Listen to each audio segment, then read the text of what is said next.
Hello traders, Gary Wagner with WFGForex.com, your daily market update for Forex Gold. It is Tuesday, July the 20th, and this is the daily report. Incredible day in gold so far. Currently trading 1192.50. The tell of the tape, though, is the low that it made. It's trading up about $6, but it did have a low this morning around 1174.90, a high just approximately a couple of dollars from here at 1194.70. So a very, very strong $20 range. In today's report, we're going to be talking about the candlestick pattern that we're seeing here, the Elliott wave that we're looking at, and what we're looking at in terms of the next couple of days, because I do see a trade setup that is going to possibly present itself as early as tomorrow, all here on today's daily report. First of all, I want to talk to you about an update. We were looking as we made these new lows yesterday. I looked at the possibility that the A wave had actually ended. After careful consideration throughout yesterday, I have come to the conclusion we are still fully immersed in wave A, and what we have been witnessing is what is called a subwave, and they simply will do a count, and let me show you what we mean here.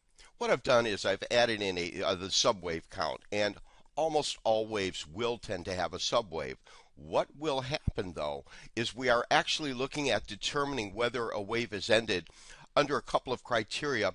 One of them is classically, has it gone to the accepted level in terms of where we're looking for in retracement. So when we're looking at the A wave, we're looking for a specific amount of retracement based on this last move up. The other thing is there's what we call golden rules. The golden rule is, for example, wave 4 here. This wave 4 can never exceed, meaning this bottom here can never go into this wave 2. And that's why when we hit this wave 2 and wave 3, and we did get this dip down here, if you notice this dip down put us into wave 2, and therefore it invalidated that as a potential end of that wave 3, and that's why I carried out further here. And so there are rules that will guide us like that. Because of that, I do at this point still believe we are firmly entrenched in wave A, but I do believe that we have a scenario right now that will be an interesting trade. So traders, here's what I'm looking at. Under the assumption that we are still in our A wave, and I'm looking for a point for it to terminate, I've put up our Fibonacci sequence numbers again, and I'm looking at, of course, this one based on our first low that we hit after it came off of our corrective phase here, so about 1040 to the top at 1265. And if you'll notice, 1180 is that 38% level. However, what I'm going to do is I'm going to add another Fibonacci sequence, and I'm going to do that shorter term. I'm going to do it from the bottom of this wave 2 to, of course, that record top at 1265 again. And I want you to notice that that 50% level comes in right at 1174, 1175, right in that area, and that happens to be that low that we hit last night. So I find that very, very interesting that we've got these, again, with Fibonacci harmonics, I'm looking for two very close retracement numbers and looking at those as more critical areas than, say, ones that are spread farther apart like here, and the ones that are very, very close like these two pretty much lying on top of each other being very, very critical numbers here. So we do have an engulfing bullish. An engulfing bullish is a 2-day candlestick pattern. It does require confirmation. If in fact we get carry through tomorrow, and carry through, of course, would look something like this. For confirmation on a 2-day bullish pattern, of course, you would have to get an open that was equal to the open. That's how Forex is, because it's a continuous market. It would have to be a red candle with a higher high, and of course it would have to keep that low higher. In other words, if it came down, it would turn into a black candle. If we got a candle that looks something like this, then we would actually get confirmation for a short-term bullish reversal. Now, if we do not receive confirmation in the next day or two of trading, then my belief is that we're going to be entering this kind of choppy consolidation area, of course, now at a lower base.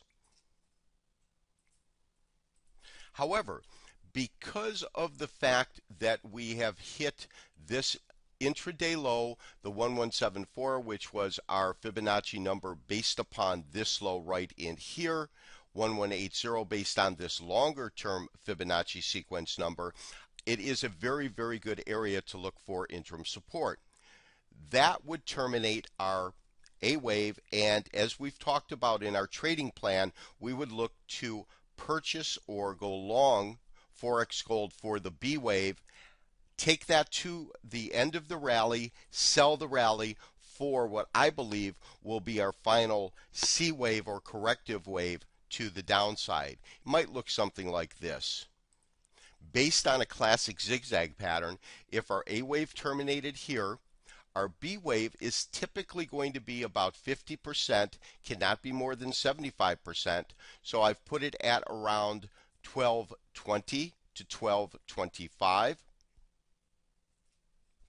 And then our final C wave, if it's a zigzag, it will trade to a new low, and the low that would seem most plausible would be around 1150, and that's based on, of course, our Fibonacci numbers that we just took a look at.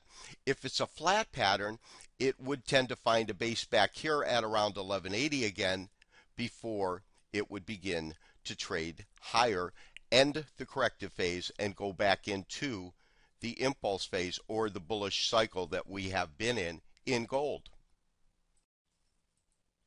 Now, traders, for this play to work out, you are going to start seeing some bullish news re-enter the market. And I want us to be aware that if this Elliott wave sequence will follow through, as we've seen it very, very correctly follow through for the latter part of the last, say, 8 months, this B wave will be an impulse wave, but we will still be in a defined corrective phase, meaning we will be looking for one further leg down. In terms of where that leg down might go, the second thing besides Fibonacci that we want to look at, and these tend to kind of move together because they will match, is I've simply drawn trend lines based on, well, this is the top of our last B wave. This is the top of our first impulse wave 1. And then this, which is very, very close, is that first within that subwave of 3. And so you see these 3 areas here around 1166, 1159, and 1145. These will be target areas for that final corrective wave, the wave C, once we do hit that. Let's see what tomorrow brings. Again, if we don't get follow through, I am going to look for this market simply to form more of a base, and we'll have to see where it goes. But if we can get confirmation, I think because of the target areas that it's at, we could have a nice trade on our hands. This has been Gary Wagner with WFGForex.com, wishing you, as always, good trading, and we'll talk to you tomorrow. Bye-bye.